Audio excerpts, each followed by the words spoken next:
Listen, all of you listen carefully. For example, I'm taking Java classes now. Listen, understand carefully. I'm taking Java classes now. Of course, today I'm providing some demo class, for example. Okay. And outside of this classroom, if I put a board, notice, what is that notice there? If you want to attend Java classes, you must be a BTech graduate and you must be a computer science student.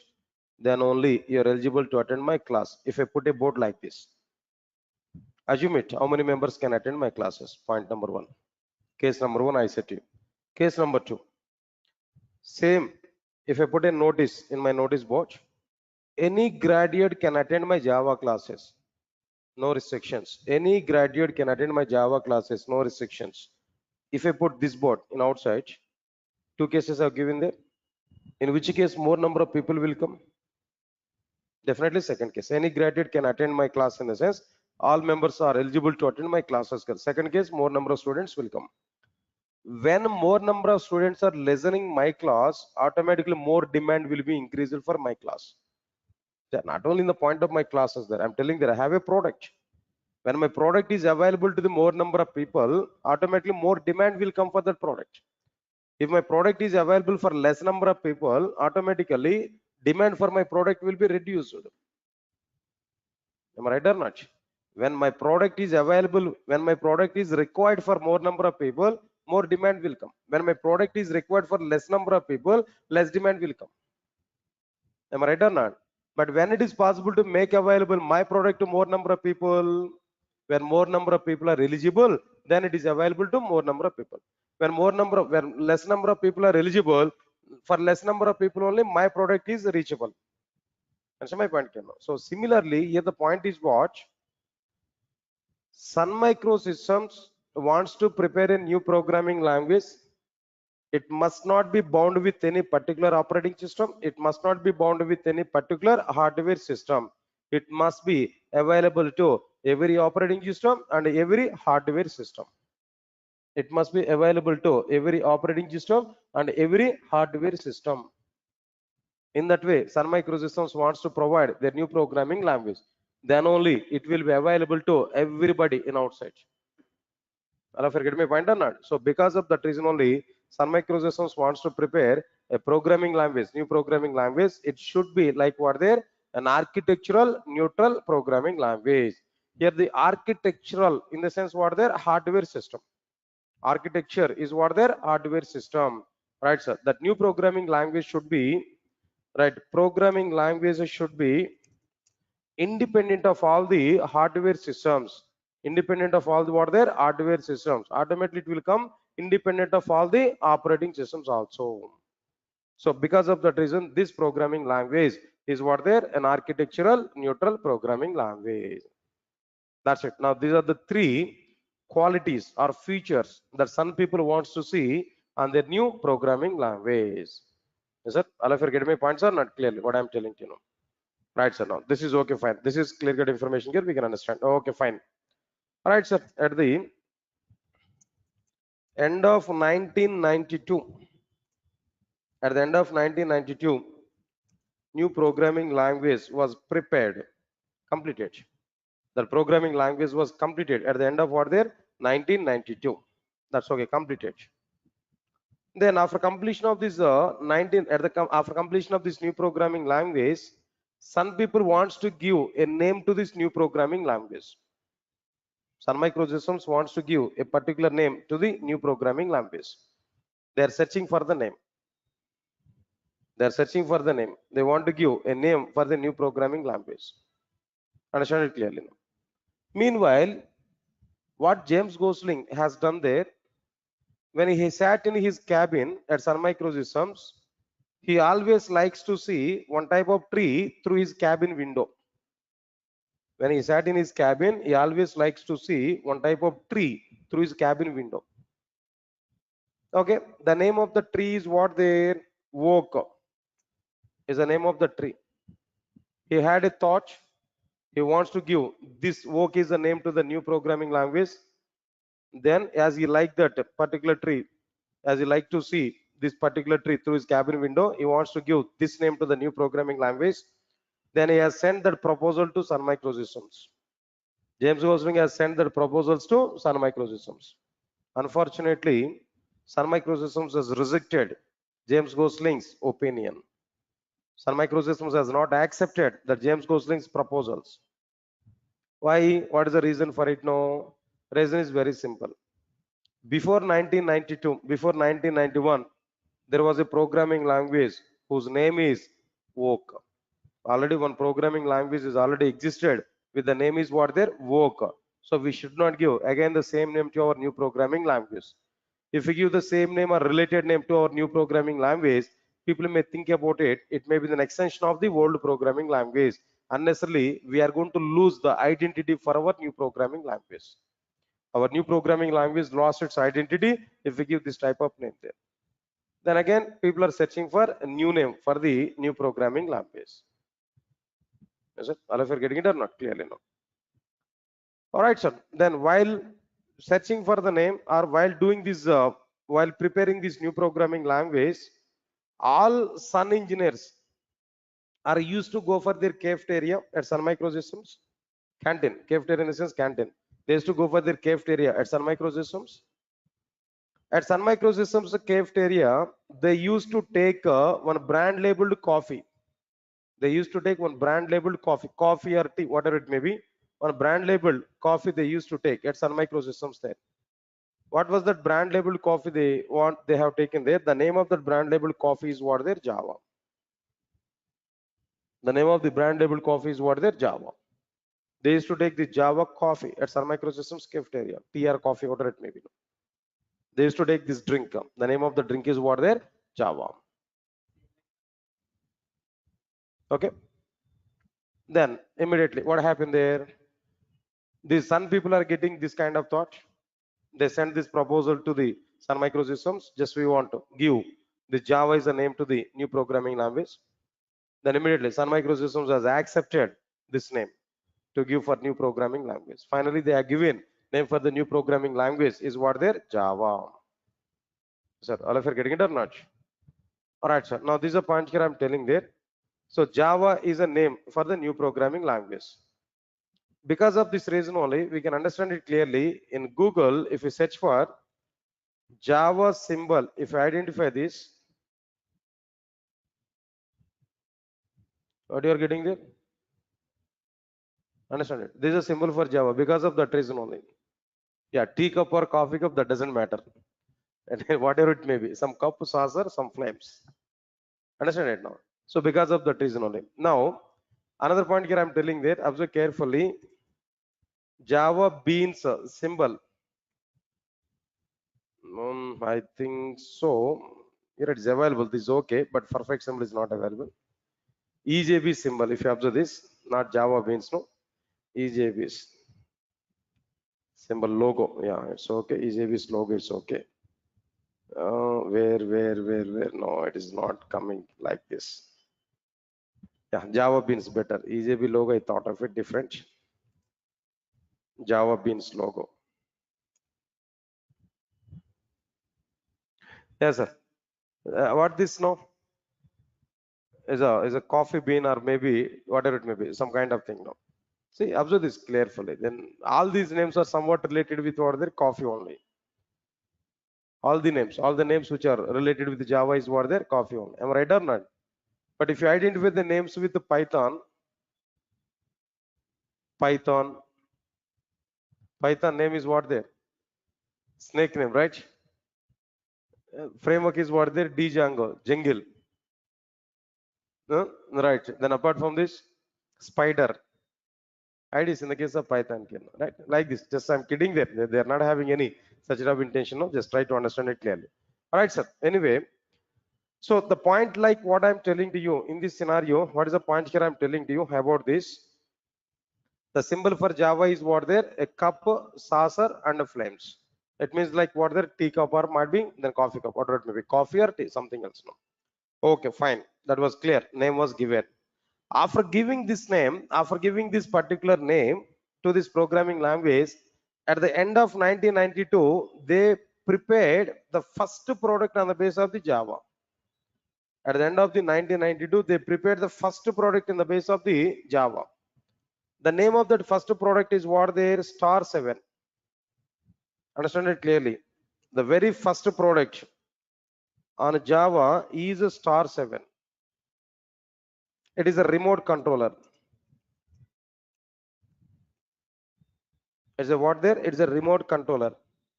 But what is the status of it now? It is a failure product.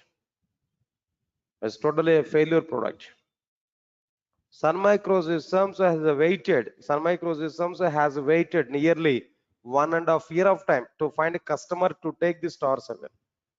But they didn't identify even a single customer to take the star 7. Yes, sir. Are you getting it or not? What I'm telling there.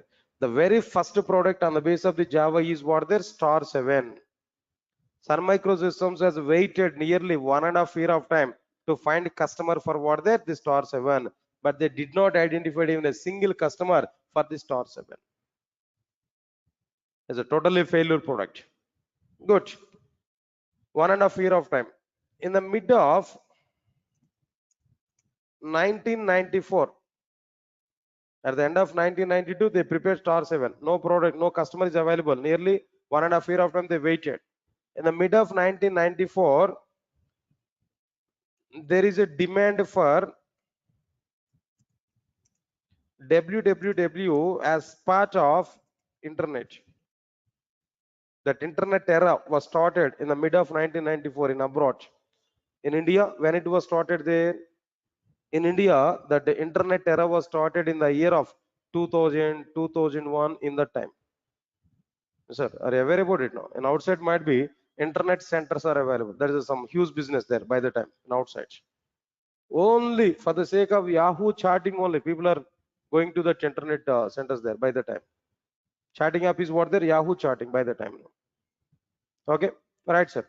So internet era was started by this particular 2000, 2001 in India, but in abroad in the mid of 1994. Okay. All right, in the mid of 1994, there is a demand for a www as part of internet, wherein www, the key feature, the key component is a browser. What is the key component for this www? Browser. See, without having browser, how it is possible to open internet? How it is possible to open our websites? No, not possible. So the key component is what, the browser. Right. By the time, very good demand is available for the browsers. By the time, very good demand is available for the browsers. What browser is available there at that moment there? In the mid of 1994, Mosaic is a browser which is available in outside. Mosaic is a browser name. All right.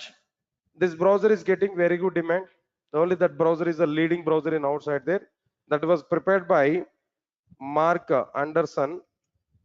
Who is this person? Actually, this Mark Anderson is an undergraduate student at Illinois University at Chicago, Illinois University. All right. He went to the Netscape Communications.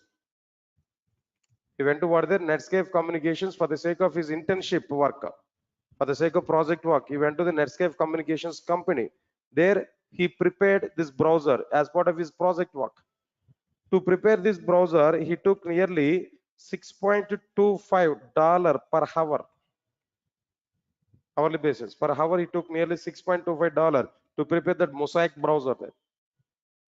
Of course, later on that name was changed. That's a different story. By the time that Mosaic browser is a very good browser, it is getting very good demand in the mid of 1994. Now, Sun Microsystem people are watching that market carefully. Finally, they understood the intention of the browser and importance of the browser. Then Sun Microsystems has thought of it. They want to prepare their own browser. Then finally, in the mid of 1994, they have taken the steps to prepare a new browser. To prepare a new browser, who has taken the responsibility?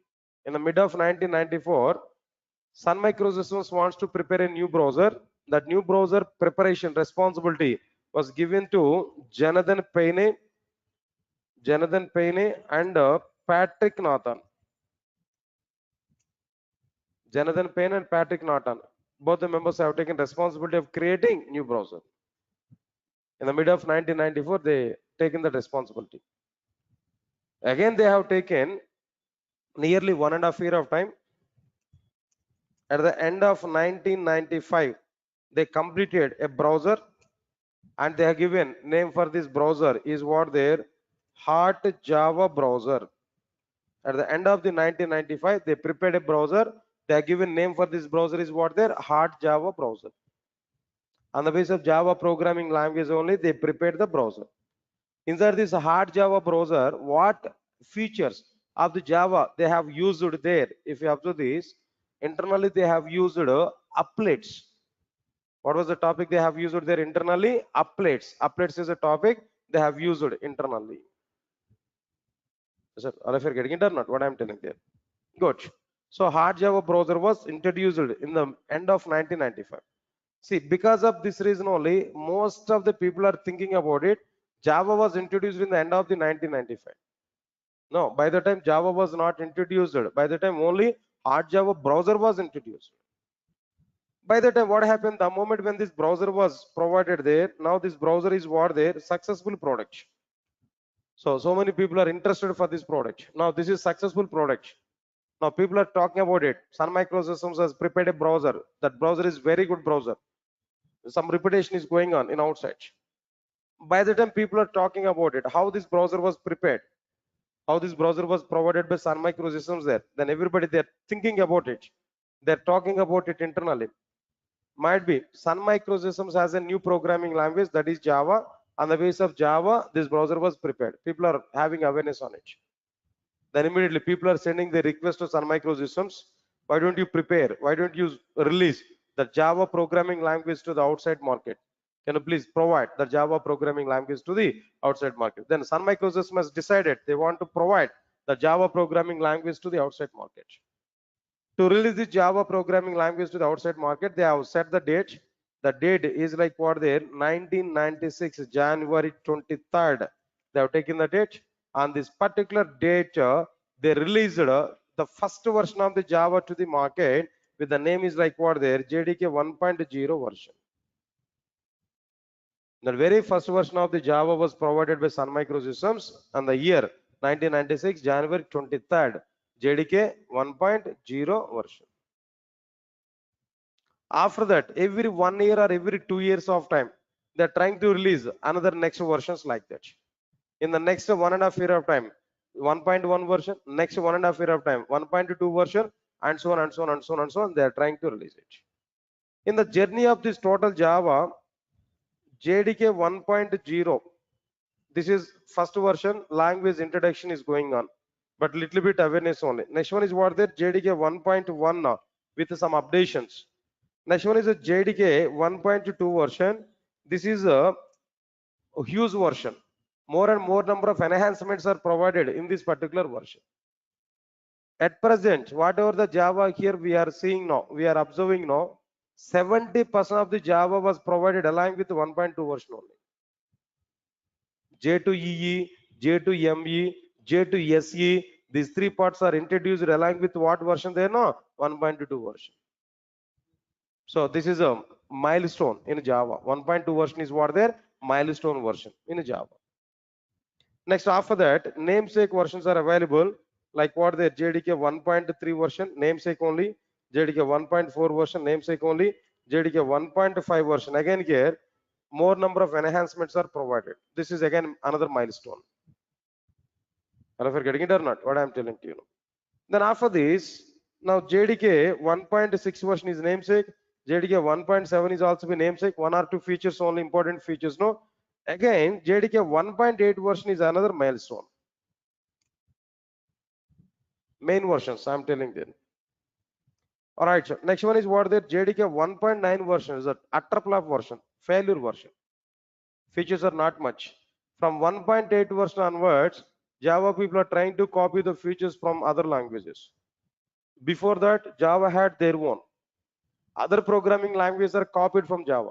But 1.8 version onwards, Java people are trying to copy the features from other programming languages. Best example is Python.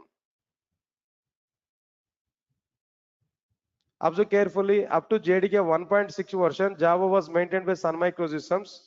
Right from 1.7 version onward, Java is available with Oracle Corporation. Java is maintained by Oracle Corporation. When Java was in Oracle Corporation, from that point onwards, hurry burly, they are trying to release number of versions and hurry burly features they are including inside this Java. But of course, then some useful features are available, some of the features are unnecessary, but finally they are maintaining some other content here. So they are searching for other programming languages. In other programming languages, if any feature is good feature, they are trying to copy that. Now, as per my awareness, I can say 15 to 20 number of features from Python. How I knows about it? No, I thought previously both Python and Java, both. I'm able to teach both Java and Python. I've seen that clearly. Understand it clearly now. Right, sir. Okay, whatever it may be. Next one is like what there? JDK 1.10 version. All right, JDK 1.11 version. Again here, somewhat features are included, but the style of Java release was changed from 1.11 version onwards. From this 1.11 version onwards, Java is becoming as a licensed one. The license agreements are changed. License, the total thing was changed. But it was licensed one. But for which users this is licensed one? Not for everybody. For the students, for the teachers, for the individual development, Java is a freeware. But for the corporate users in the sense in the companies, if they want to use Java, they must take the license.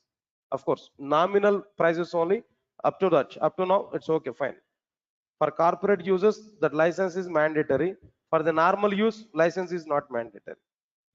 So for us, no need to take any license. We can use Java, no problem. But for corporate use in the companies, if you want to use Java, the companies have to take license for Java. From which version of Java onwards? No, Java 1.11 version onwards. Observe carefully. Then after this, JDK 1.12 namesake only. And one more point I'm telling there. Before JDK 11 version, there is a gap from one version to another version, some time gap, nearly 2 years of time, 3 years of time. And especially for releasing 1.8 version, they might be taken nearly 6 or 7 years of time. That much of time they have taken, but once they release one version, in the sense, huge number of updations, more number of features, they might be included there. But from Java 11 version onwards, what Oracle is following there, they want to release Java for every 6 months of time. For every 6 months of time, the Oracle people wants to release a new version for Java. Because of that reason only, immediately we are getting Java 11, Java 12, and JDK 1.13. All right, sir. Now JDK 1.14. In JDK 1.14, somewhat okay, but not huge version. Number of not more number of enhancements, no, but somewhat better when compared with the previous one. Then similarly here, like what there, JDK 1.15. Then what next one get? JDK 1.16. Now after this, JDK 1.17 again. Now here we are having somewhat content here. But of course, as of now here what we are having there, no, JDK 1.18 is existed and JDK 1.19 is available. I think so. As per your says, JDK 1.20 might be. Then we are saying that 20 is also existed then, right? So then it is available. But I didn't check it. 20th version is a long-term support or not, but I don't know. But up to 17th, I followed up. The remaining, of course, I'm going to take all these concepts here. But anyway, but the point I didn't check it. 20th version is a long-term version or not. But up to 17th year, we can understand. These are the milestone versions inside the Java. So, if you're getting it or not. But at present, we are having what there? JDK 1.20th version is available that we are going to understand anyway. But I'm telling there, up to JDK 8th version, Java is a stable, completely stable. Afterwards, Java is coming in a rapid manner and like what there? Then rapid manner in the sense, what is the meaning of it? No, in a hurry-burry manner, Java versions are coming. Even I'm telling there, software industry is also be utilized Java 8 version up to this 8 version in a stable manner. Now immediately what happened there, after Java 8 version, no software company is using all the versions now. Now at present, the movement in outside is what there, all companies are trying to migrate directly from 1.8 version to 1.17 version. At present, now companies are directly migrating from 1.8 version to 1.17 directly. Think of it, when companies are using directly 1.17, what is the maintenance, what is the use of these many versions there?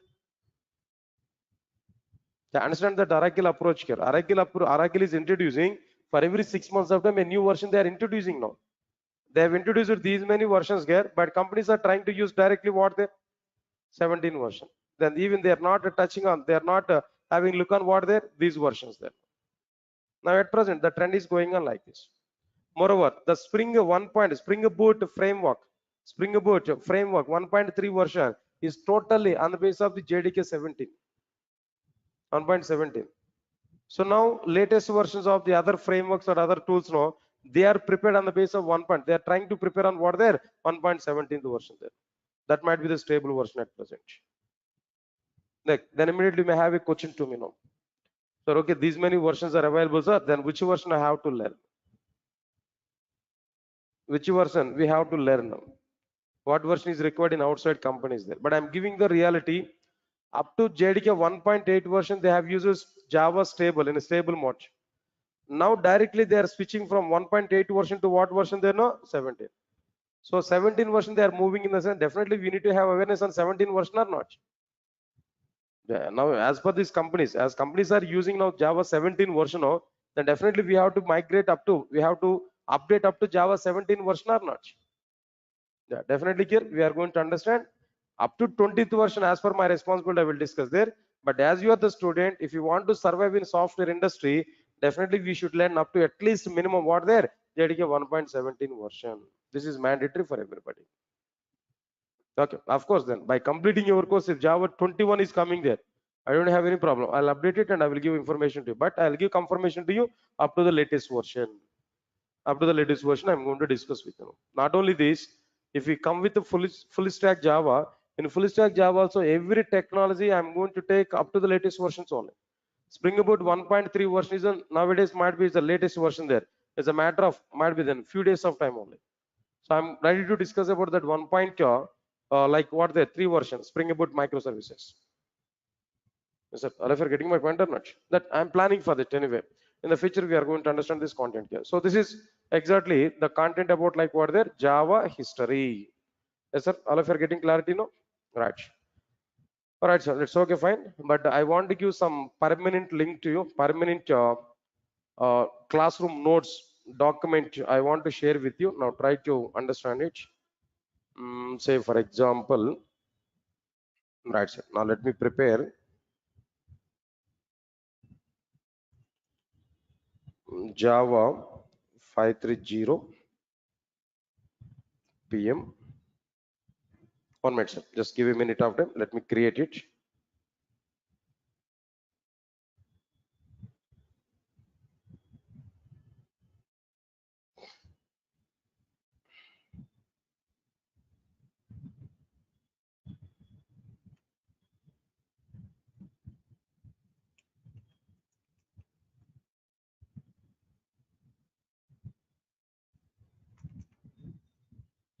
Okay, it's okay. All right.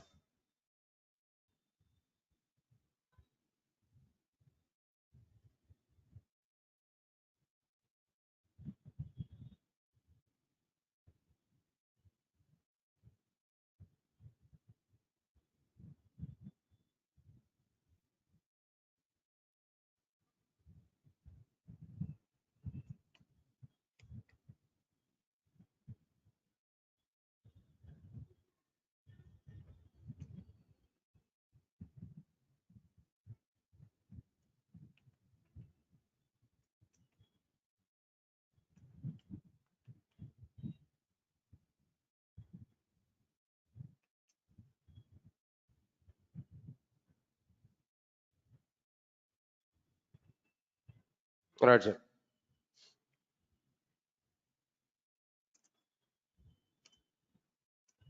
All of you take this link, no? Everybody take this link. This link is for your core Java document. Daily I'm going to give the notes here. All right, whatever the notes I have given there, even that one also I want to paste here. So this link here we have to use. Okay. Now for the online people, I'm going to share that document, share that notes here in the questions box. Now try to utilize it. All right, sir. tinyurl.com/corejava530 notes.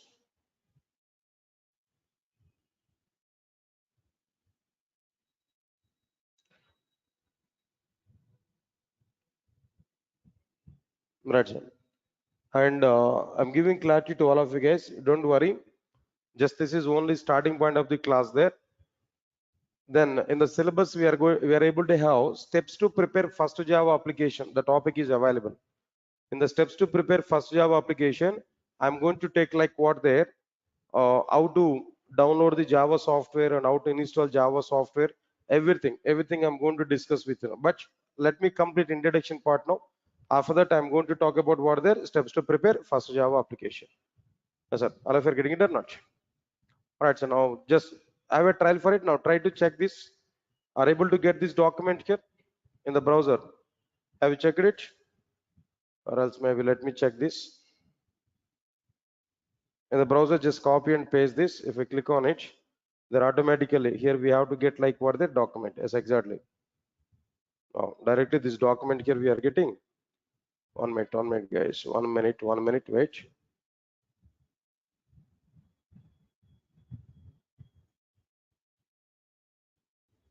Okay. Okay, no problem. Just use this one. There we are able to get directly what there this document. Document we are able to open. There we can see the total content. Directly we are able to get this document. In the future, I will change it. I will give folder share. When more number of concepts are introduced there I will give folder URL. There we can get it clearly. Okay.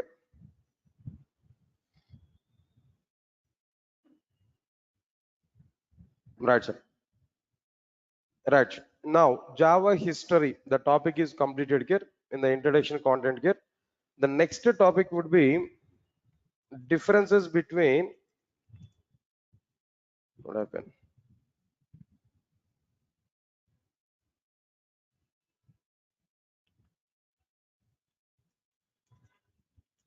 Differences between Java and others.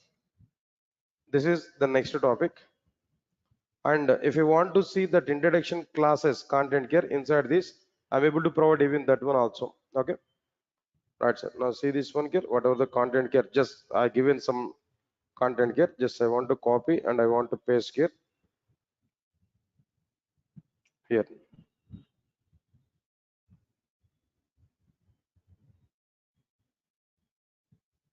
Okay. Right, sir. So differences between Java and others. This is the second topic what you are having. All right. Observe carefully.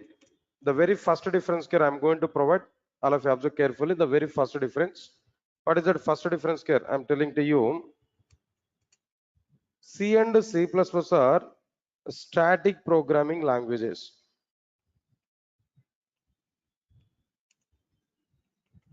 But Java is a dynamic programming language.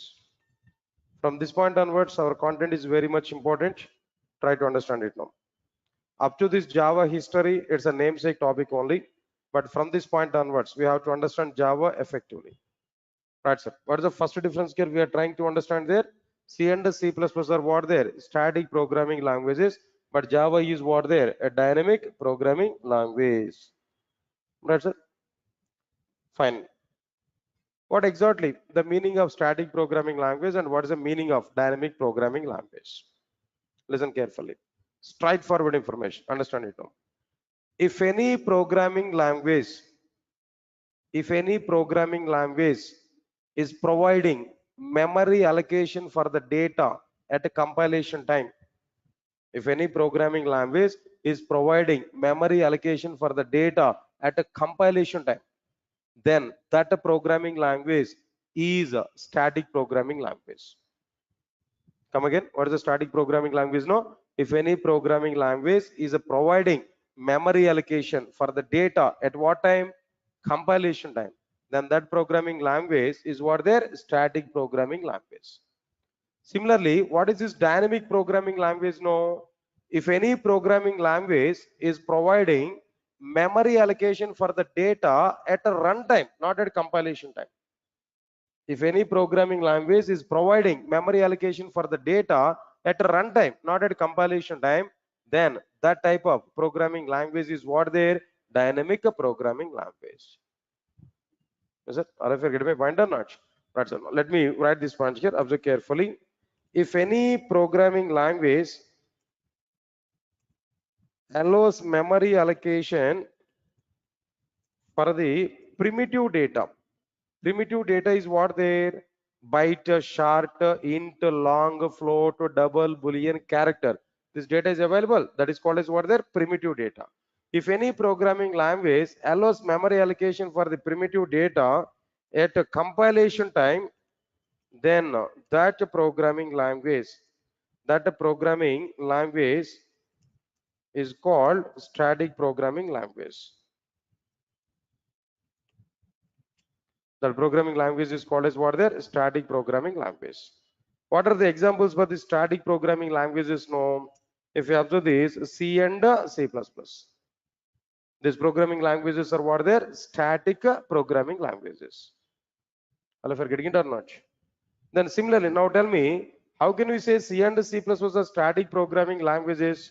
How can you say this point here? No, in C and C++ applications, observe carefully. In C and C++ applications, everybody understand my point here. In C and C++ applications, memory will be provided to the data at a compilation time only. At compilation time only, not at a runtime. Memory will be allocated for the data at what time? Compilation time only, not at the runtime. Understand it clearly. I'll give diagrammatic representation also. Don't worry for it. But first of all, let me give the definitions. After that, we are going to see internal content here. Right, sir. What is static programming language? No, if any programming language allows memory allocation for the data at a compilation time, primitive data at a compilation time, then that programming language is what there is a static programming language. Examples are what there? C and C++. In a C and C++ applications, memory will be provided to the data at compilation time only, not at the runtime. Right, sir. Now, what about this dynamic programming language? Can you understand it now? Quite opposite point here. What is the dynamic programming language there? If any programming language allows memory allocation for the primitive data at a runtime, not at compilation time, then that programming language is called what there? A dynamic programming language. The dynamic programming language. Understand it clearly. Right, sir. Then what are the examples for these dynamic programming languages? No, we can understand Java. Of course, Python is also a dynamic programming language and some other programming languages here. How can you say Java is a dynamic programming language? Point is very simple. In Java applications, memory will be allocated for the data at a runtime only. At a runtime only. I'll give one simple point also along with this. Now try to understand it. All of you listen. One more point, small point. Tell me, guys. All of you tell me. Java is an object-oriented programming language or not? Java is what there is an object-oriented programming language or not? What is the meaning of object-oriented programming language? Data must be represented in the form of objects. Data must be represented in the form of what there? Objects. That's the meaning of object-oriented programming language. In Java, when objects are creating at runtime, not at compilation time. In Java, objects are creating at what time there? Runtime, not at compilation time. When objects are creating at runtime, so what is the meaning of it now? When objects are creating at runtime, automatically memory will be allocated for data at what time there? Runtime only. Why? Because data will be stored inside the objects. Data will be stored inside the object. Data will be accommodated inside the objects only in the case of Java. So in Java, when objects are created, then only data is going to be created. It means that objects are created at runtime in the case of Java. So memory will be created for the data at runtime only. So because of that reason, Java is what there? A dynamic programming language. Java is exactly what there? A dynamic programming language. Yes, sir. Are you following or not? This is that internal content here we can understand clearly now. Right, sir. I need to give one diagram also, but with the lack of the time, I'm not discussing now. So tomorrow I will cover the diagram. Then after that, tomorrow I will continue the second point also there now. Just first point information I've given there. Tomorrow I'll explain some more points here. Then after that, I'm able to explain the remaining content here. But observe carefully. So then few days of time only. I'm going to take 1 hour class for you. Then afterwards, then at 4:30 we have to attend the classes there. 4:30 to 6 o'clock. I'm going to continue these classes with you, right? But all right, then few days of time we have to attend this 1 hour of class. Then after that I will continue with the 4:30 to 6. 1.5 hour class we are going to see, right? Right, sir. And tomorrow we are going to see our content at what time there? 5:30. 5:30 we can come. Then I'll continue the remaining part now, right? Thank you, sir. Thanks a lot. Till meet again tomorrow. Yeah, yeah. Then what is compilation time? Then what is runtime? I will discuss with you guys and tomorrow. Don't worry. Yeah, yeah.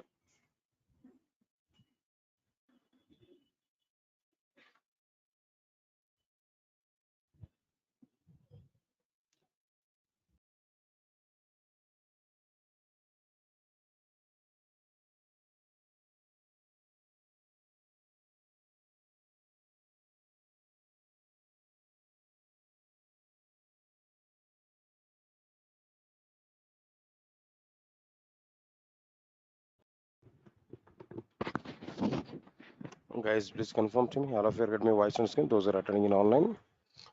Guys, please confirm to me. All of you get my voice on screen. Those are attending in online.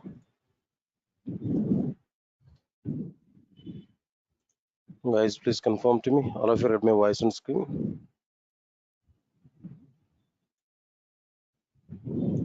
Am I audible, guys? Am I audible? Yeah. Thank you. Thank you. Thank you.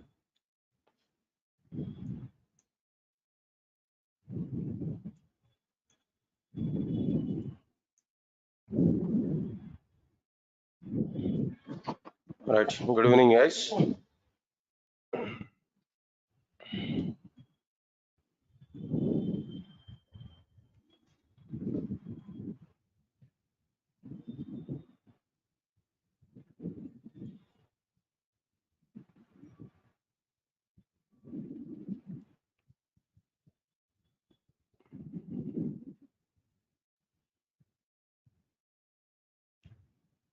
Right, sir. In the last session, what we completed there in the content here we discussed now in the last class.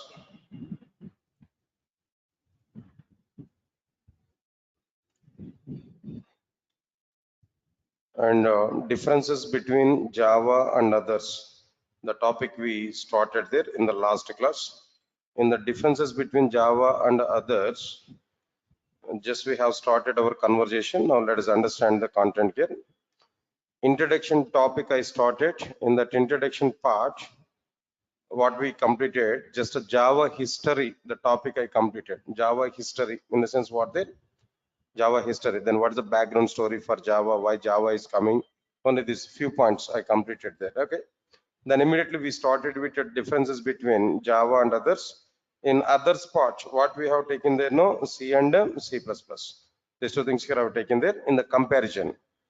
Then after that, from this, in the comparison here, what we completed there, if you observe this point now, first one is like what there, C and C++ are static programming languages, but Java is what there, a dynamic programming language. There are given some kind of points here. Now try to understand it clearly. I want to give some explanation. Already required points I have given there, but I want to give some more explanation. Now try to understand this clearly. Right, sir. For example, all of you observe this clearly.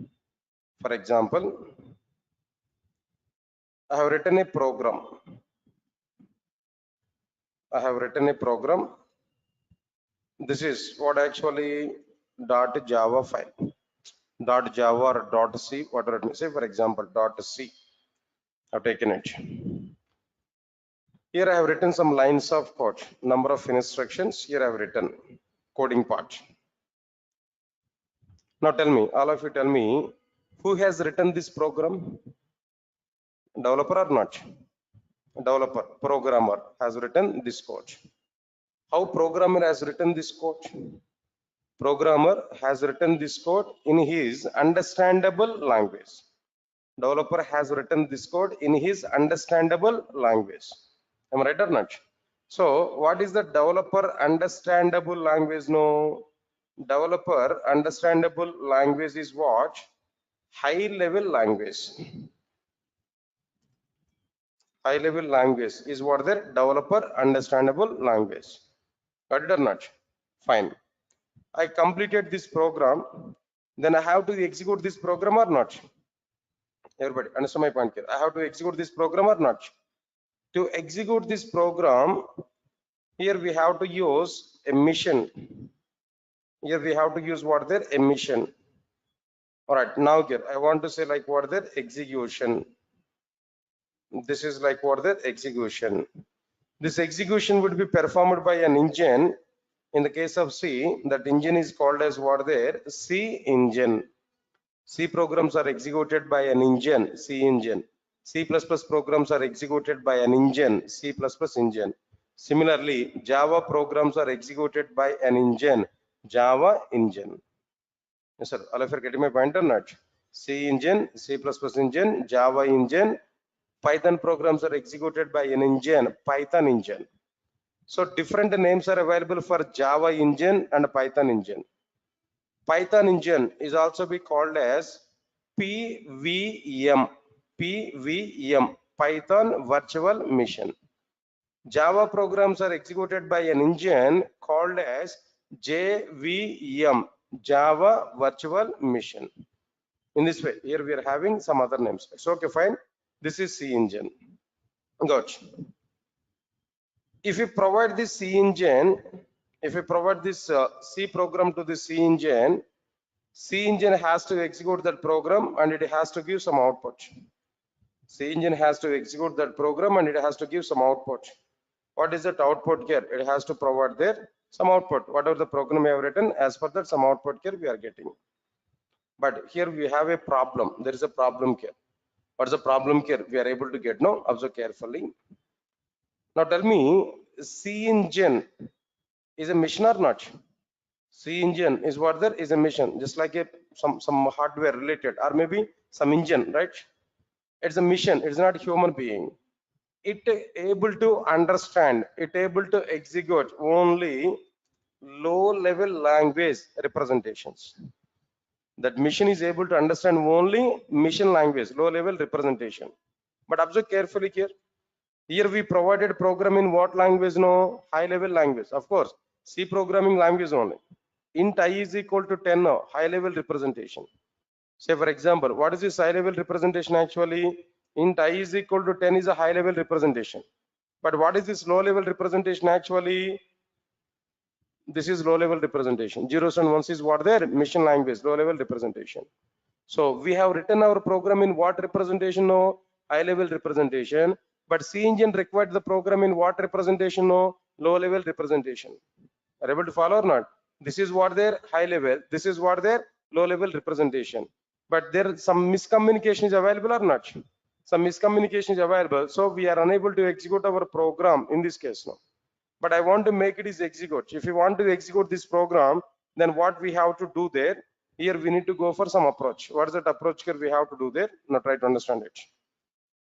If you want to execute this program, first we have to convert our program from high level representation to low level representation.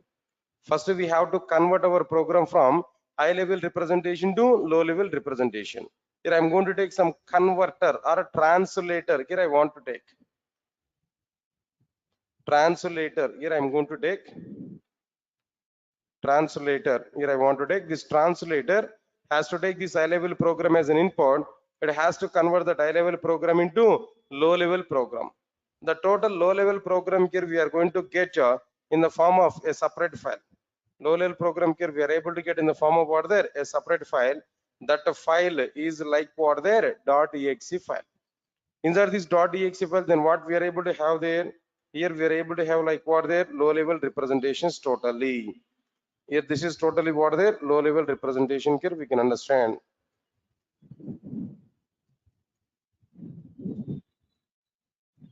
Right, sir. These are like what their low level representations. Right, sir. We can understand this.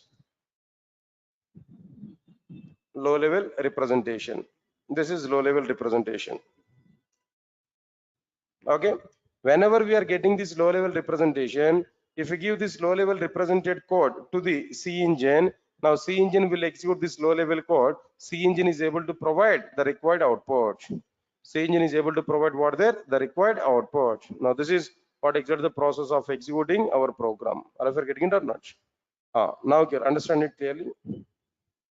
Here we have used some translation process to translate the program from high level representation to low level representation. Now this translation process is called as what then? Compilation. This translation process is called as what there? Compilation.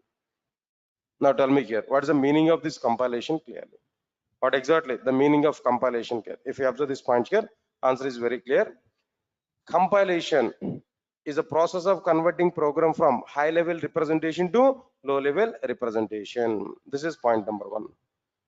Okay, observe carefully. Again, I'm asking there, what exactly the purpose of this compilations? No, I'm going to give some points here. Compilation, in the sense, two things. One is what the conversion from high level language to what next one can know, low level language, high level language to low level language conversion. And second thing is what there. Now tell me all of you know, who has written that program? Who has written that program? Programmer, developer. Am I right or not? Human being only. Developer in the sense what there? Human being. See, human being may go for some number of mistakes in our program. While writing the program, number of mistakes here we are going to do.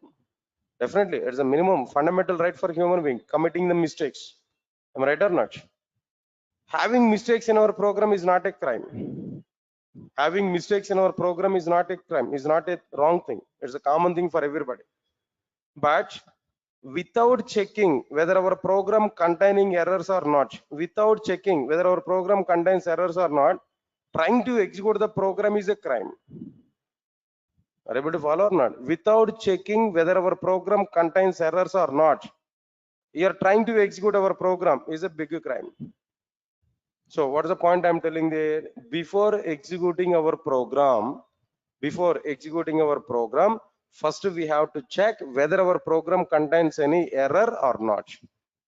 Before executing our program, first we have to check whether our program is having any error or not. If our program is having error, then we have to correct that program again. If no errors are identified there, then program is going to be executed. So definitely we need to perform some error checking or not. In our program, we have to perform some error checking or not. Exactly. That error checking here we are going to do with what there, that compilation only. Compilation is responsible for what there, error checking. Compilation is responsible for what there, error checking. Is it all of you are getting clarity on this points now? Is my point is clear to all of you? Right, sir. Now tell me, two responsibilities are available for compilation. What are the two responsibilities now? Come on, one is what there, converting program from high level representation to low level representation. Second one is what there, error checking. Error checking is one responsibility. Converting from high level to low level, this is another responsibility. Yes, all of you are getting clarity why we need to go for compilation? No, no response, guys. Fine. Let's come for the next point now. Observe carefully. The time when we perform compilation, is called as compilation time. The time when we perform compilation is what there, compilation time. Got it or not? The time when we perform compilation is compilation time. Compilation time is also be called as static time. Compilation time is also be called as what there, static time. Next one, the time when we perform execution, that is called as execution time. The time when we perform execution is also be called as what their execution time. Execution time is also be called as what their dynamic time. Dynamic time is also be called as what their runtime. They are the names, different names. The time when we perform compilation, static time or compilation time. The time when we execute our program, execution time, dynamic time, and runtime. Sir, all of you getting my point or not? Okay, now observe carefully. One more point I'm telling you. For example, int a is equal to 10. I have written this in a section. Int a is equal to 10. Now tell me, for a variable, this is a variable. For a variable, 2 bytes of memory will be allocated or not? Internally, the 10 is a data. The 10 data has to be stored or not? Where the 10 data has to be stored in internal memory. Am I right or not? So here, what we are able to have there, 10 is a data here now. A value and 10 is the data. The 10 data will be provided within what there 2 bytes of memory. Am I right or not? That means for every data type, on the base of data type, for integer 2 bytes of memory will be allocated. So this is a primitive data. For this primitive data, memory must be allocated or not? For the primitive data, memory must be allocated or not? Please recognize my point, what I'm telling here. Definitely memory will be allocated for the primitive data. Clear or not? Okay, now listen carefully. I'm giving conclusion, try to understand it now. If any programming language allows memory allocation for the primitive data at a compilation time, not at runtime, at a compilation time. If any programming language provides memory allocation for the primitive data at a compilation time, not at runtime, that programming language is called as static programming language. That programming language is what there? Static programming language. All of you are getting clarity what I'm telling there? If any programming language allows memory allocation for the primitive data at a compilation time, not at runtime, then that programming language is called as what there? Static programming language. Similarly, if any programming language allows memory allocation for the primitive data at a runtime, not at compilation time. At what time there no runtime, then that programming language is called as dynamic programming language. The programming language is what there? Dynamic programming language. Is that clear or not? Right. So now observe carefully. Of course, I want to give even this diagram also for you. In the document, I will include even this diagram also. Now observe carefully. What is the definition you are working there? What is the first difference between Java and others? Now tell me. What is the very first difference here? C and C++ are static programming languages, but Java is what there? A dynamic programming language. Tell me, what is the point I have given there? Yesterday, I think in the last class I have given the point here. What was the point I have given there? If any programming language allows memory allocation for the primitive data at a compilation time, then that programming language is called static programming language. Examples for static programming language is what there? C and C++. Observe carefully. Next one is, what is this? How this is a static programming language now? In C and C++ applications, memory will be provided to the data at a compilation time only, not at a runtime. So C and C++ are what their static programming languages. Next one, if any programming language allows memory allocation for the primitive data at a runtime, if any programming language allows memory allocation for the primitive data at a runtime, then that programming language is called as what there? Dynamic programming language. Examples are what there? Java, Python. In Java applications, memory will be allocated for the data at what time here? At a runtime. In Java applications, memory will be allocated for the data at what time here? No? At a runtime. Yes, sir. All of you are getting it or not? What I am telling you now. That's okay now. This is the first difference here, what we identified clearly.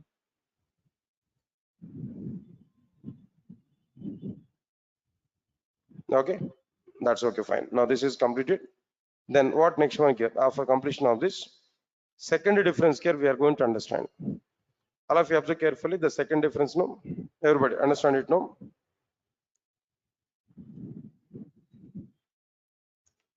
Preprocessor is required in C and C++, but a preprocessor is not required in Java.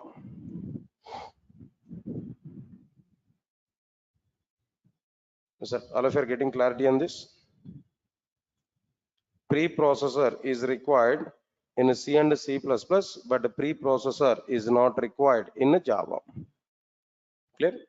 Right. All of you observe carefully. Before going to understand preprocessor is required or not required in C, C++ and in Java.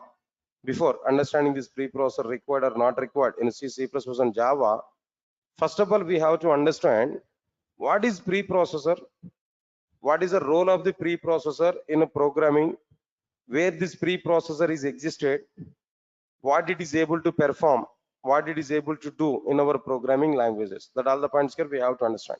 After that, we will decide whether preprocessor is required or not required in C, C++ and Java. Yes, sir, all of you are getting it or not? What I am telling you. Right, sir. Now let us understand the content here. What I am telling to you. Observe carefully. I want to give one diagram here. For example, I'm going to write a program. Now this we can understand a C program. Dot C. This is what there a C program dot C. Observe carefully. Next one is we need to perform compilation. Here we have to perform what there compilation.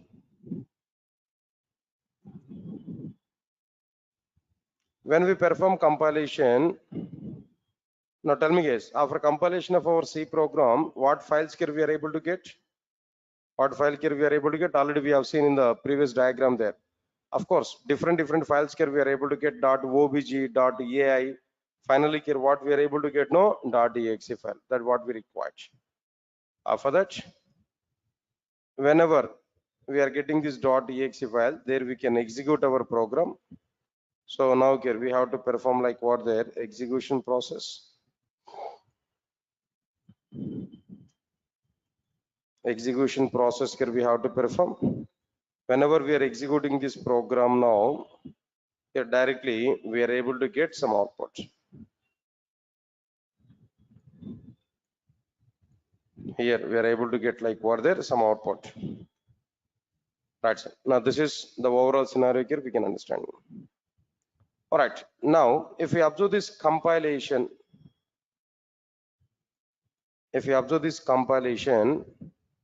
in compilation is not like only one mission work. Compilation is like 4 missions work. Compilation is not like single mission work. Compilation is nothing but 4 missions work. What are these 4 missions here we are able to provide? First one is like what there preprocessor. First one is what there preprocessor. Okay, next one after that compiler. After that assembler. Then after that loader, link editor.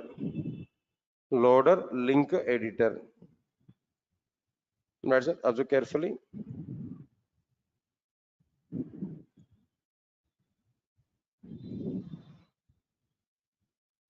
First one is like what there preprocessor, compiler. Next one is assembler. Next one is like what there loader, link editor. This is overall.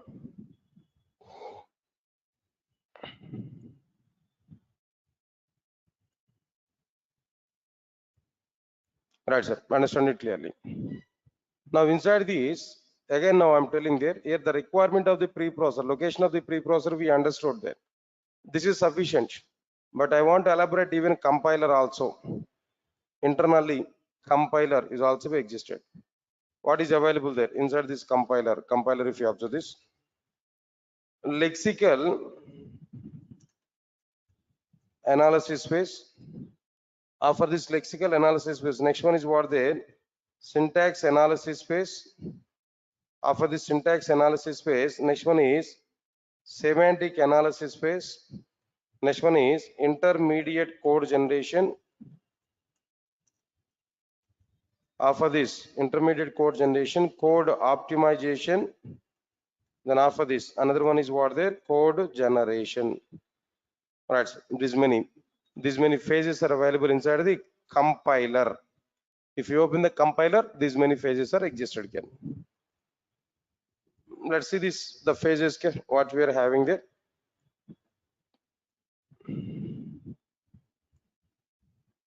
Now first one is like what the lexical analysis phase. Next one is the syntax analysis phase, semantic analysis phase, intermediate code generation, code optimization. The next one is like what the code generation. Of course, along with these two more tables are available. The two more tables are not required here, like symbol table, error handler table. So different things are available here. It's not required for us now. But majorly, this is the total architecture what we are having.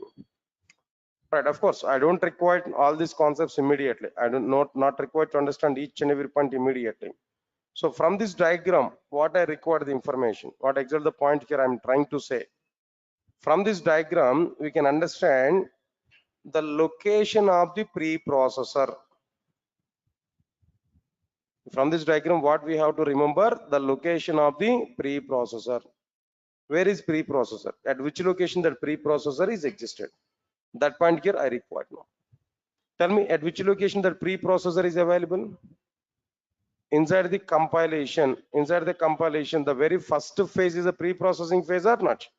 Inside the compilation, the very first phase is what there? Pre-processing phase. Is that all of you are getting it or not? Only this point. For the sake of this point only, I given this entire diagram here. Okay. Right. Let me provide this point here. Try to observe this clearly. Here the diagram here I'm going to provide.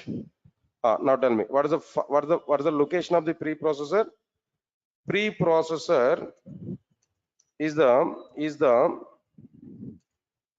first phase. Preprocessor is the first phase in compilation. Preprocessor is the first phase in compilation. That's okay, fine. What this preprocessor will do? What preprocessor is able to do? What is its responsibility in programming languages? Observe carefully now. I'm going to give some clarity. Now try to understand it now. All of you observe carefully. In a C and C++, not only in the C, I'm telling that in a C and C++, observe carefully. Every programming language is having some predefined library or not? Come on, guys, you have to respond for me. Every programming language is having some predefined library or not? So in C and C++, the complete predefined library was provided in the form of header files. Am I right or not? If you're having awareness on C and C++, we have to answer for it. The complete predefined library is available in the form of what there? Header files. Can you tell me examples for these header files? No? stdio.h. Am I right or not? stdio.h. Come on. Next one is like what there? After this stdio.h, math.h. After this math.h. Next one is what there? conio.h and so on. So many things are existed here now. What are the various things now? stdio.h, math.h, conio.h and so on. Just examples I'm telling them. Okay, good. Listen carefully. Okay, predefined library is available in the form of header files. But how I'm going to use them in my C program? The predefined library is available in the form of header files. But how I'm going to access that header files data in my C program then? In C and C++ applications, if you want to use predefined library which are provided in header files, if you want to use predefined library which are provided in header files, then we have to include header files in the C and C++ programs. Am I right or not? we have to include header files into the C and C++ programs. Good.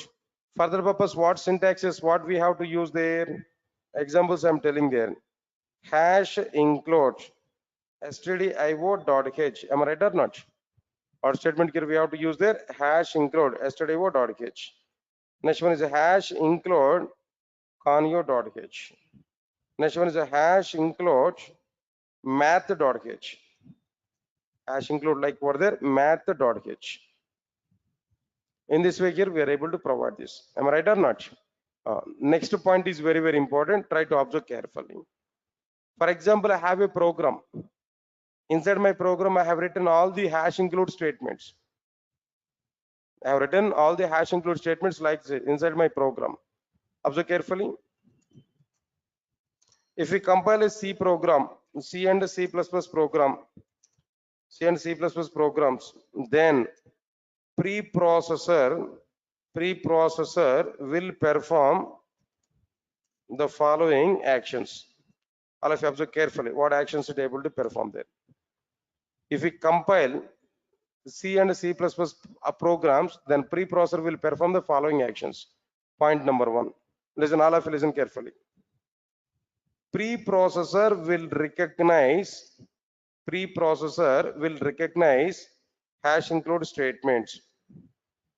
Hash include statements. Am I right? Observe carefully. Preprocessor will recognize hash include statements. Preprocessor will take all the specified header files names from hash include statements. Am I right? Preprocessor will recognize all the hash include statements. Preprocessor will take all the header files names. What are the header files names I specified here? stdio.h, conio.h, math.h. It able to take all the header files names. Clear or not? Next one. After that, observe carefully. Preprocessor. Understand it clearly. What I'm telling there. Preprocessor will check. Preprocessor will check whether the specified header files are available in C and C++ softwares. What preprocessor will do? No, whatever the header files name here we specify. No, preprocessor will check whether the specified header files are existed or not existed in the C and C++ softwares. Say for example, if you want to compile my C program, first of all, C software must be installed in my computer or not. In that installed C software, preprocessor will check whether these header files are existed or not existed. Okay, observe carefully. Point number 3. In the case, if the specified header files are not existed, if the specified header files does not exist or existed, the specified header files are not existed in the C library, C predefined library or inside the C software, then preprocessor will raise an error. If they're not available, then preprocessor will raise what there? An error. Got it or not? In the case, for example, right sir, in the case, observe carefully, if the specified header files, are existed in the C predefined library, then preprocessor, observe carefully, preprocessor will load all the header files to the memory as part of compilation. Sir, all of you are getting it or not? All of you are following this point or not? First of all, preprocessor will recognize all the hash include statements. Preprocessor will take all the header files names what we provided. Preprocessor will check them whether they are available or not in the C predefined library. If they are not available, error will be raised. If they are available, then preprocessor will load all the header files content to the memory, part of the compilation. Now I'm giving one point here. Now try to observe carefully. This type of loading predefined library, this type of loading predefined library is called static loading. At compilation time, we are loading that library or not? This type of loading is called as what there? Static loading. Is that all of you get my point or not? Then the preprocessor will load all the header files content to the memory as part of compilation. This type of loading predefined library is called as what there? Static loading. The response, guys. All of you are getting it or not? What exactly the point I'm telling here? Now tell me here, what is the conclusion here I'm telling there? Conclusion, not the point, no, conclusion now. Tell me, by seeing all these points, no, what is the job of the preprocessor in C and C++ applications, no? What is the job of the preprocessor in C and C++ applications, no? The job of the preprocessor in C and C++ applications is to recognize hash include statements in order to load header files content to the memory. To recognize all hash include statements in order to load all header files content to the memory. Because of this particular reason only, here we have used what there? Preprocessor. No response, guys. What I'm telling you now. Is it clear or not? All right, so now. The main purpose of preprocessor in C and C++ applications is to recognize all hash include statements in order to load header files content to the memory. That's it. Now this is, just give a minute of time.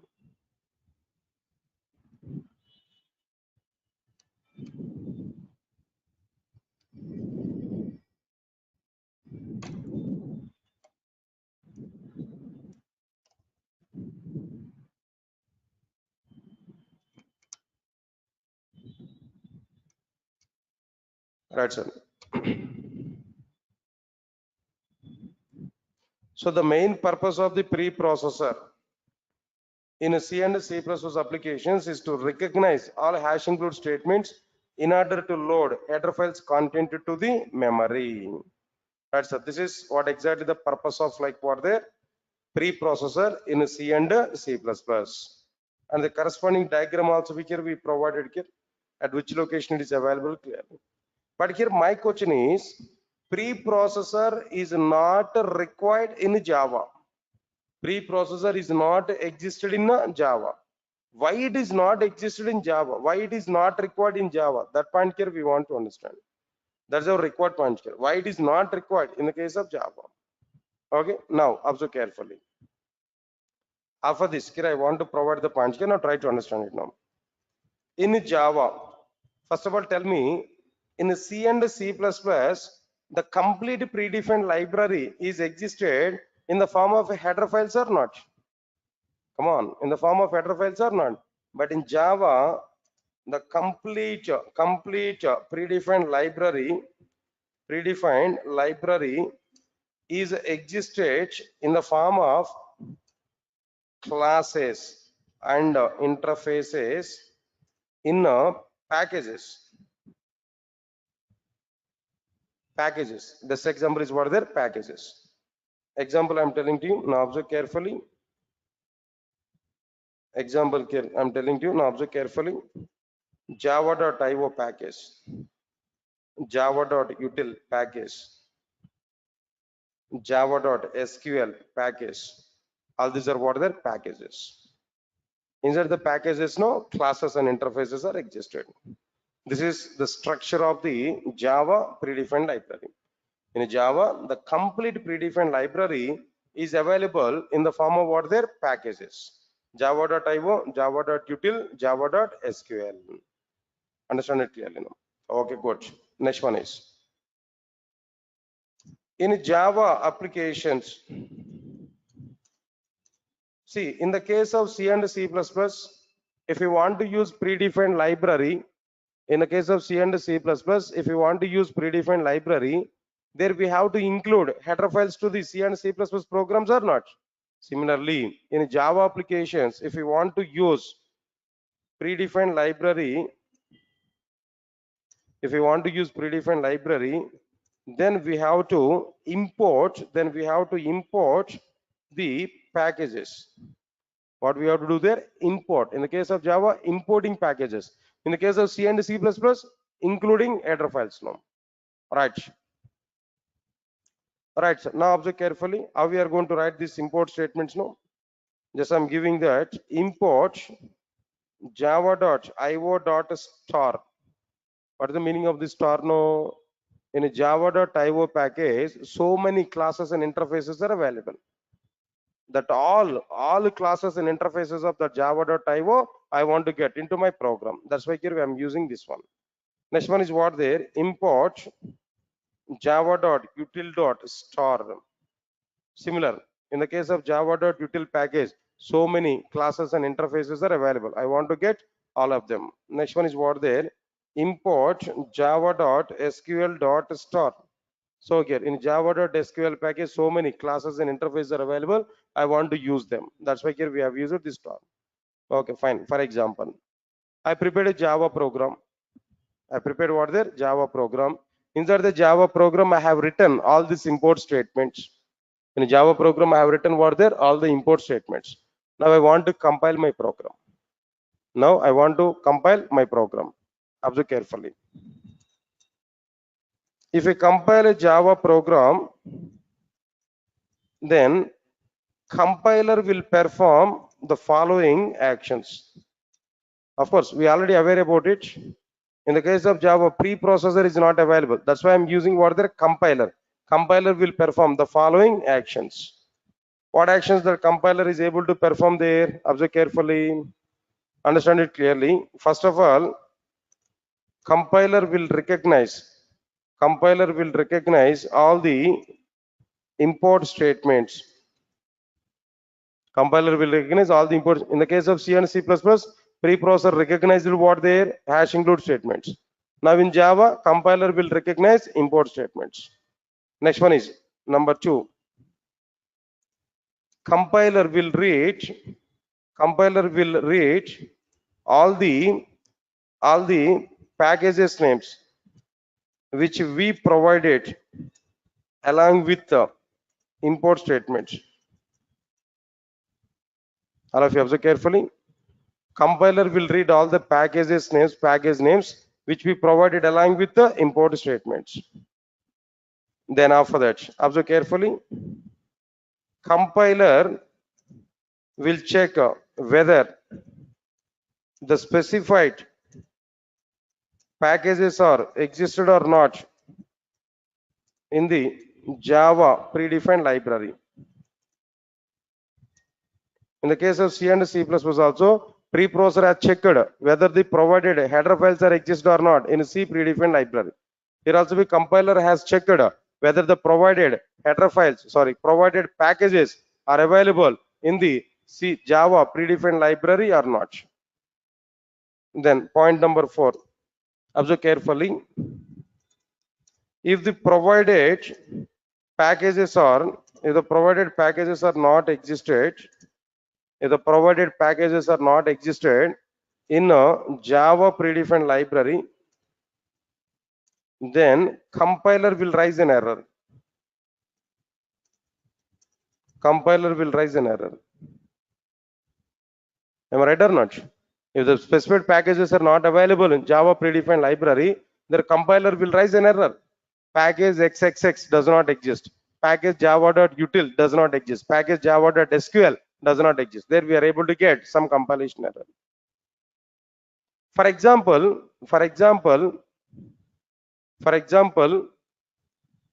if the specified packages are available in Java predefined library, if the provided packages are existed in the Java predefined library, if the provided packages are existed in the Java predefined library, then what compiler will do? Then compiler will not raise any error. Please remember this, compiler will not raise any error. In the case of preprocessor case, if the specified header files are available, no error, but header files content is loaded to the memory or not. That is called a static loading or not.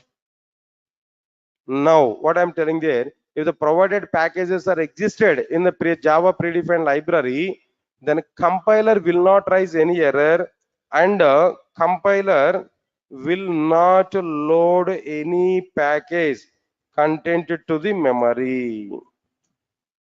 In Java, compiler is not loading any package content to the memory. Just compiler is responsible for checking whether the specified packages are existed or not existed. That's it. Yes, sir. In the case of C and C++, preprocessor responsibility is what there? Loading header files content to the memory, static loading. But in the case of Java, compiler is not responsible for checking whether the compiler is not responsible for loading predefined library to the memory. But compiler is responsible for checking whether the specified packages are available or not available in Java predefined library. Is that all of you are getting my point or not? Whatever the point here I'm telling you. Clear. Now this is exactly the point here. What I'm telling to you, this point here. That's okay, fine. This is like what there? Point number 5. All right, sir. Compiler will not load any package content to the memory. Okay. If compiler is not loading this, but who will load this predefined library to the memory? Who will load that predefined library to the memory? All right. If you observe this, if we execute the Java program, if we execute Java application, comma at a runtime, I'm telling that, not at compilation time, JVM will load the required predefined library to the memory at runtime, not at compilation time. At runtime, JVM will load the required predefined library to the memory. This type of loading predefined library is called dynamic loading. This type of predefined library loading is called as what there? Dynamic loading. Yes, sir. Are you following or not? What are the points here I'm telling there? A clear cut information here I'm telling you. Try to follow these points here. Each and every point I'm providing in the document. This document is for the sake of you only. All of you are seeing the document there. Whatever the content here I'm providing there. Of course, at the end of the class, I'll give that link also to you. Already given that link to you. All right. Now tell me. I'm asking one question there. In which programming language static loading is going on? In which programming language dynamic loading is going on? Now tell me. Static loading is going on in which programming language? C and C++. Dynamic loading is going on in which programming language? Java programming language. So static loading is supported by hash include statements, and dynamic loading is supported by import statements. Are you getting it or not? Now let's come for the conclusion, guys. Now the conclusion is what their preprocessor. Preprocessor is not required in Java. Why it is not required in Java? That's the question. Why preprocessor is not required in Java? That's the question actually. Right, now here we have to understand, no, observe carefully. In Java, preprocessor is not required. Why, sir? What is the reason for it? No, why? Because in Java, preprocessor is not required. Why? Because in Java, hash include statements. In Java, hash include statements and header files are not available. Why preprocessor is not required in the case of Java? Hash include statements and header files are not available in Java. Right or not? Now in Java, packages and import statements are available. In Java, alternatively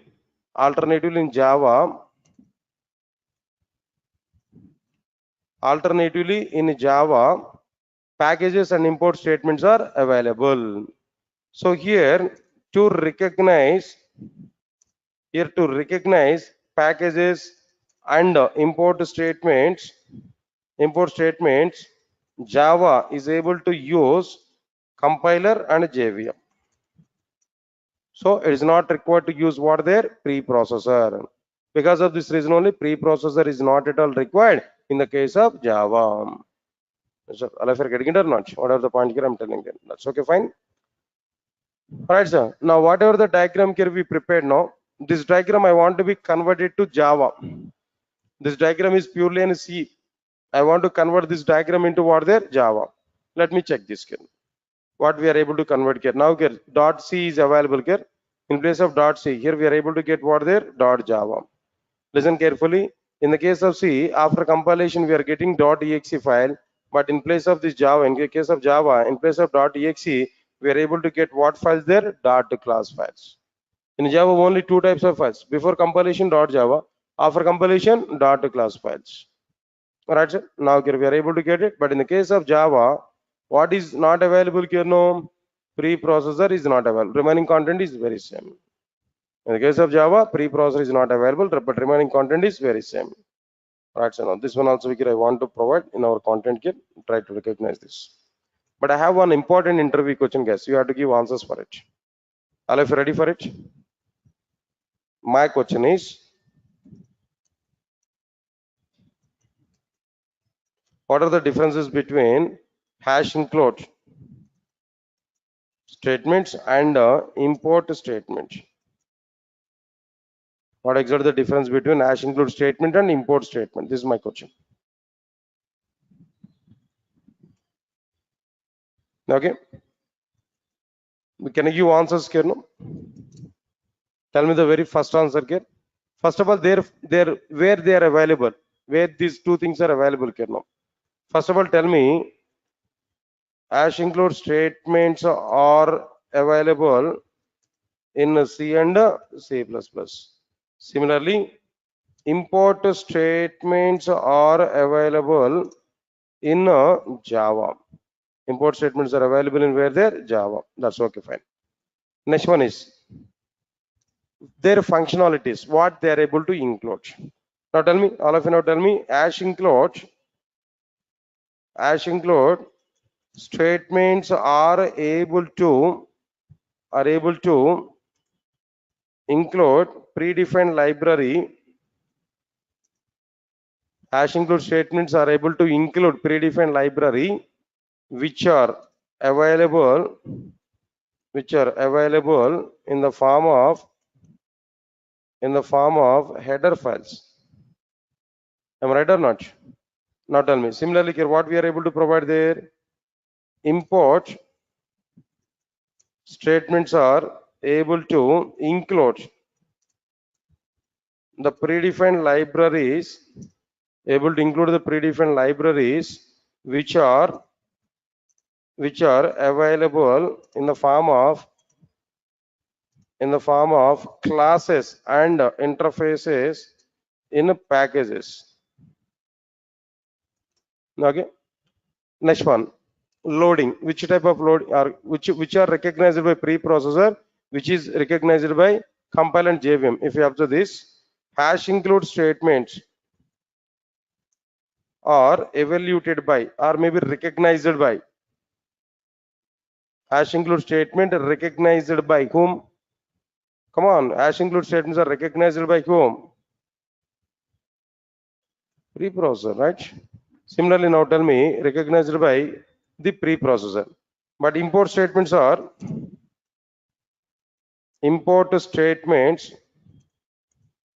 recognized by the compiler and JVM.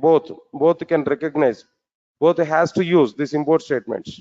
At compilation time, checking packages, but at runtime, then loading the content point of both has to be recognized. Fourth one, now tell me, all of static loading and dynamic loading. Hash include statement is supporting. Hash include statement is supporting what loading there? Is supporting static loading. Hash include statement is supporting what loading there? Static loading. But import statement is loading. Import statement is supporting what loading here? Now tell me, dynamic loading.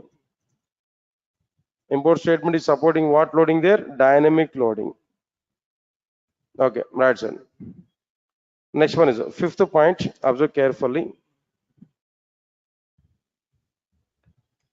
Now tell me, by using a single hash include statement,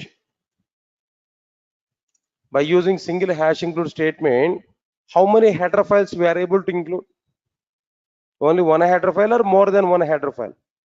Only one header file only. By using single hash include statement, we are able to include we are able to include only one header file. We are able to include only one header file. Example here I'm telling to you, observe carefully.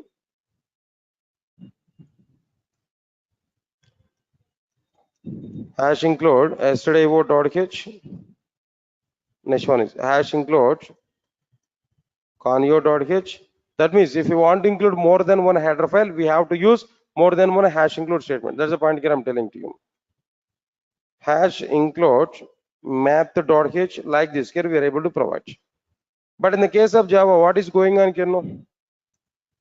By using single import statement, we are able to include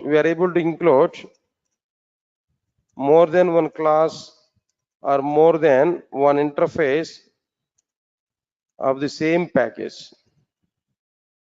More than one class or more than one interface of the same package by using star notation. We know already.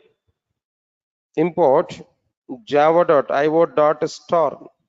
Star is representing what there? All, more than one class or more than one interface from the specified package, java.io package. We can understand it clearly now. Got it or not? So this is overall information here. We can understand clearly now. Right, sir. This is the total awareness on. Like a preprocessor and its existency in a C, C++ and Java. It is required in C, C++, but it is not required in Java. What is predefined library, sir? There is a question now. What is a predefined library? For every programming language, some libraries must be provided by the languages, not by the developers. Some libraries only developers can define, but majority of the libraries must be provided by the programming languages only. That programming languages defined libraries what their predefined library. Understand it? What I am telling you. Okay. All right, sir. Now,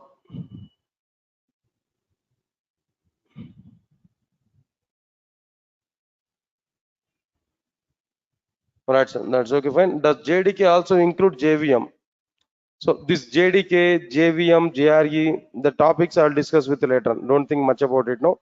But at present, we are at very startup mode. Just gradually, slowly, I'm going to increase the content here. So we are able to understand it now. At very starting, in the differences between Java and others, slowly we are going to understand each and every point here now. Right. So then tomorrow, I'm going to discuss one important topic here. Very important here. I think the third difference here. What I'm going to discuss there. C and C++ are platform dependent programming languages, but Java is platform independent programming language. This difference here we are going to understand. Very important difference. Directly interviewers are asking this question there, this difference now. So without failure, try to understand this particular point. So this topic, this point, I'm going to discuss on tomorrow. Tomorrow we are going to see this content, guys. Okay. That's all, guys. That's all for today. Then tomorrow we'll meet. Tomorrow we'll see the remaining content, right? Once again, I'm telling there, few days of time only. Then 5:30 to like 6:30, I'm going to take no. Afterwards, 4:30 to 6, 1.5 hour class we are going to be take no. But in the startup mode, few days of time because of some busy schedule. Few days of time, only 1 hour class I'm planning that. Next onwards, 1.5 hour class we are able to plan that. But I will give schedule to you when onwards. From which date onwards we are going to plan for 1.5 hour class now, right? Thank you. Thanks a lot.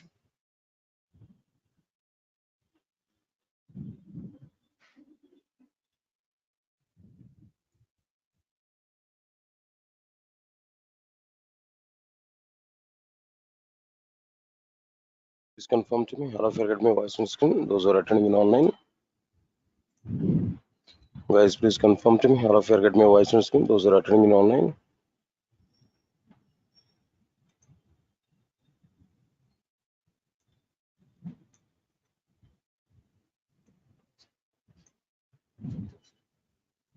Hmm? Yeah. Okay. There is. Guys, please confirm to me. All of you get my voice on screen. Those who are attending in online.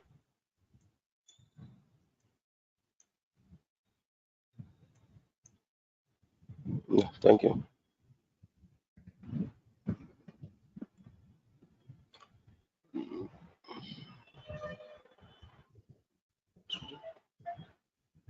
Right, good evening guys.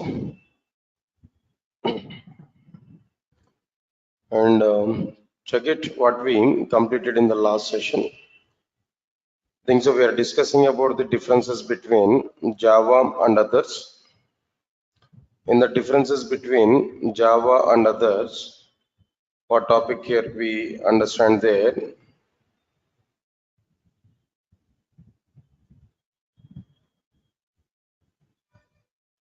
C and C++ are static programming languages, but Java is what there? A dynamic programming language. Okay. Then where I given some points here. If any programming language allows memory allocation at a compilation time, then that programming language is a static programming language. If any programming language allows memory allocation for the data at runtime, then that programming language is what their dynamic programming language. Examples for static programming languages are C and C++.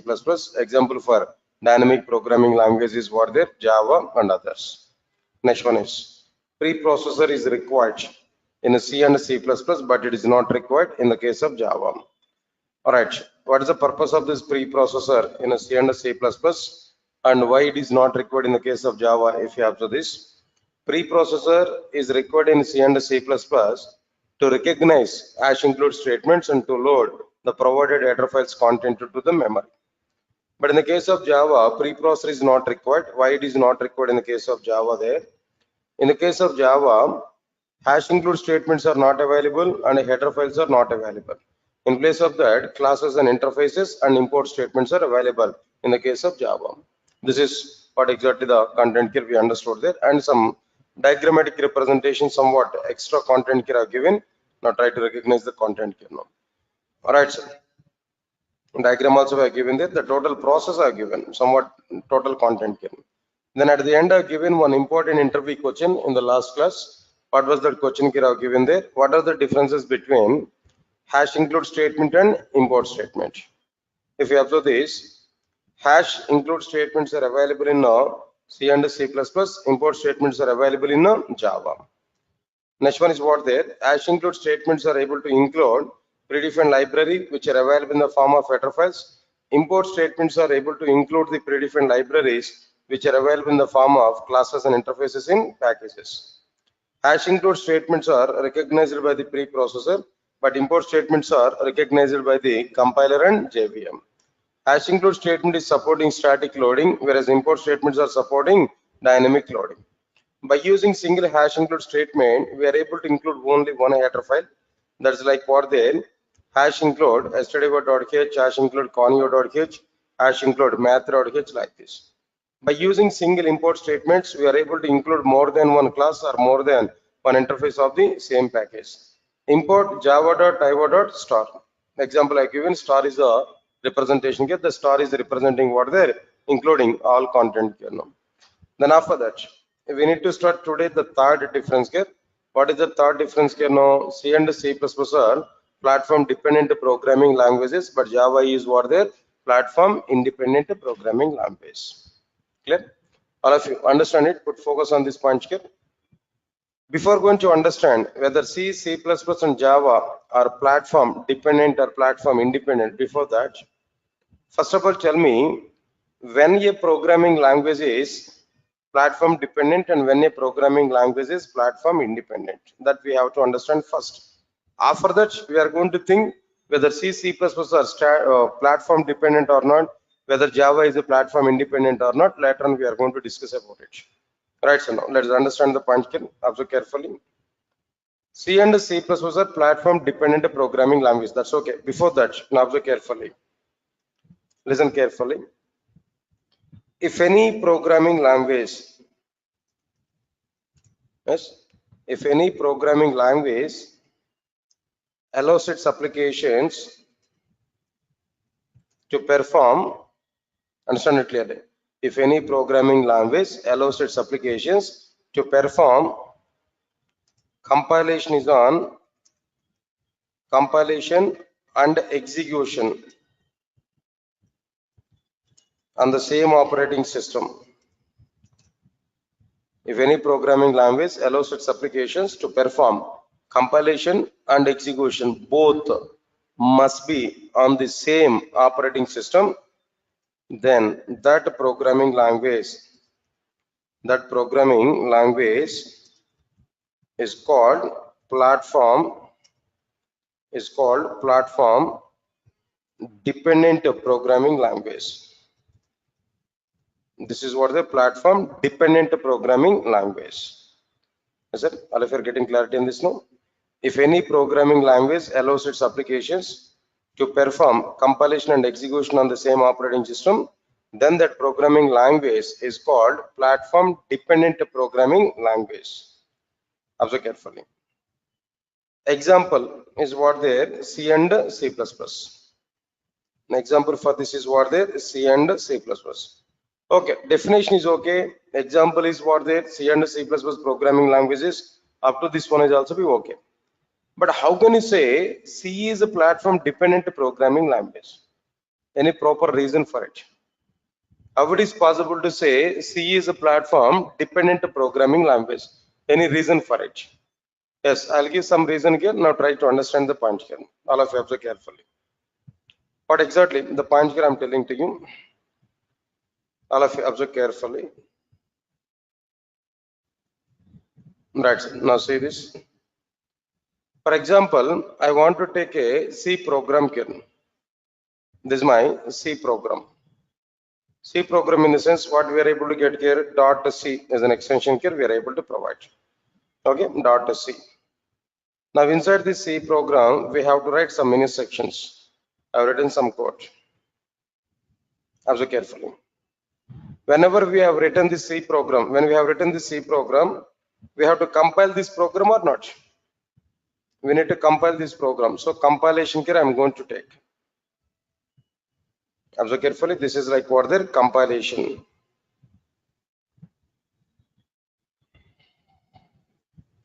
Now tell me, all of you now tell me, after compilation of our C program, what files here we are able to get now? What exactly the file here we are able to get now? .exe file here we are able to get.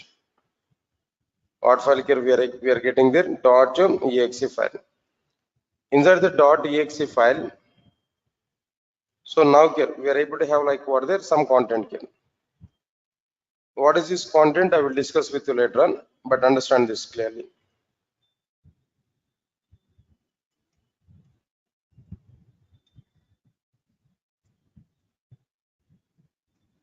.exe file here we are getting. Clear? Whenever we are getting this .exe file, I need to execute this program. Execution here we have to perform. Who will execute our C programs now? Already given that point. Who will execute C programs now? C engine. C engine will execute our C programs. Whenever we execute our C program, there we are able to get some output. After execution of our program, there we are able to get what there some output. This is overall process what we are having. Clear? All of you are getting it clearly? Outputs here we are getting there. Okay, fine. Right, listen carefully, all of you know. I have taken C program that we compiled, we are getting some .exe file. The .exe file we executed by using C engine, then we are getting some output. Clear? Up to now? Further definition, platform dependent programming language definition point of view, what I am telling there. For compilation, I need to take operating system. For execution also we require what their operating system. Here, what is the definition of the platform dependent programming language? The definition of the platform dependent programming language is what there. If any programming language allows its applications to perform compilation and execution on the same operating system. That means for compilation and execution, we have to provide what the same operating system. For compilation and execution here, we have to provide what the same operating system. Then that programming language is what their platform dependent programming language. All right, sir. Now here, as per the definition, For compilation, I'm using like what there? Windows. For execution, I have to use what there? As per the definition, Windows only. If we use Windows operating system for compilation, for execution also we have to use what there? Same Windows operating system. Then only the programming language is what there? Platform dependent programming language. Get my point or not? For the sake of the discussion, for the sake of our clarity purpose, for execution purpose, I want to use different operating system. And for compilation, I want to use what their Windows operating system. Compilation is on Windows operating system. Execution is on what their Linux operating system that I have used there. For example, for a discussion point of view, for the sake of understanding point of view, I have used this Linux operating system. Good. Observe carefully. C engine is available on which operating system? No?